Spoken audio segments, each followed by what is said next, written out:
Сәлем балалар, ана тілі пәнінен 48 сабақ сөйлем алғаш қат тақырыбын өтетін боламыз. Бүгінгі сабақта өлеңді түсініп оқисың, мұғалімнің қолдауымен қат жазатын боласыңдар. Балалар, бірінші жаттығуға қарайық. Бірінші жаттығуда өлеңді түсініп оқы делінген. Тақырыбы алғашқы қат. Әріпке әріп жалғасты, жазу сырын аңғардым.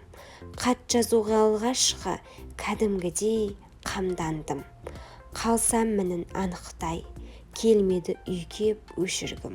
Жазғанымды жалықпай, қайта-қайта көшірдім. Сау болуың қатеден, достарым да ескерді. Мәз боп оқып атанам, ұстазым да тексерді. Авторы Оразақын Асқар. Осы өлеңдегі қамдану дегеніміз дайындалу деген мағынаны білдіреді. Қатты қалай жазу керек балалар? Жарайсыңдар балалар, өзің қат жазып көрдің бе? Жақсы, жарайсыңдар.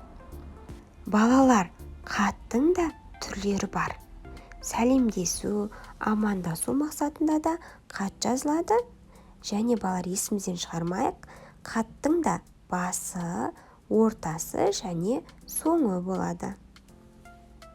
Қат жазу барысында алғашқы кезде сәлем, сәлеметсің бе, сәлеметсіз бе, Астанадан сәлем, Қазақстаннан сәлем деген сияқты алғашқы кезде амандасасың. Амандасып болғаннан кейін қат жазып отырған адамның қал жағдайын сұрайсың. Қал жағдайын сұрап болғаннан кейін өзіңнің айтқың келген әңгімелеріңнің барлығын осы қатта негізгі бөліміне жазасың. Ал соңында сау бол, кездескенше деген секілді қоштасу сөздерімен аяқтайтын боласыңдар. Балалар, енді мына сәлем хатқа қарайықшы. Сәлеметсіз бе, досым Алан? Қал жағдайыңыз қалай? Ата-анаңның, да-анаңның, достарыңның халдері қалай? Менің жағдайым жақсы.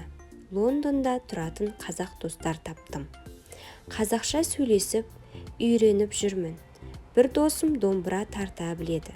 Мен одан демалыс кезінде домбыра тартып үйренемін. Осымен хатымды аяқтайын. Данаға, Болатқа, Ботаға сәлем айт. Қош сау бол. Сәлемнен Том. Балалар, бастапқы кезде амандасқан және досының жағдайын сұрасып те, негізгі бөлімінде өзінің жағдайын айтып, қорытындылауда қош сау бол, сәлемнен Том делінген екен. Енді балалар, екінші жаттығу қарайық. Екінші жаттығуда бізде жұмбақ берілген екен. Аяғы жоқ жүреді, аузы жоқ сөйлейді. Ол не деп ойлайсыңдар, балалар?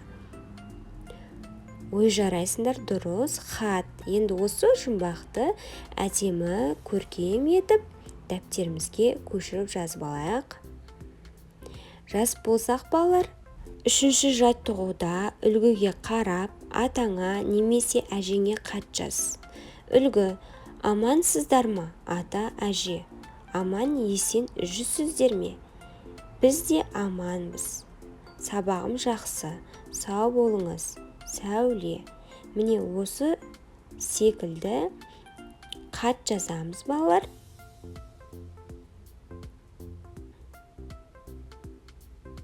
Жарайсыңдар, балалар. Хат жазып болсақ, бүгінгі біздің өтіп отқан сабағымыз аяқталды.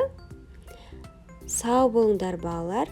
Сабағым ұнаған болса, лайк басып, комментарий жазып, каналға жазылуды ұмытпа.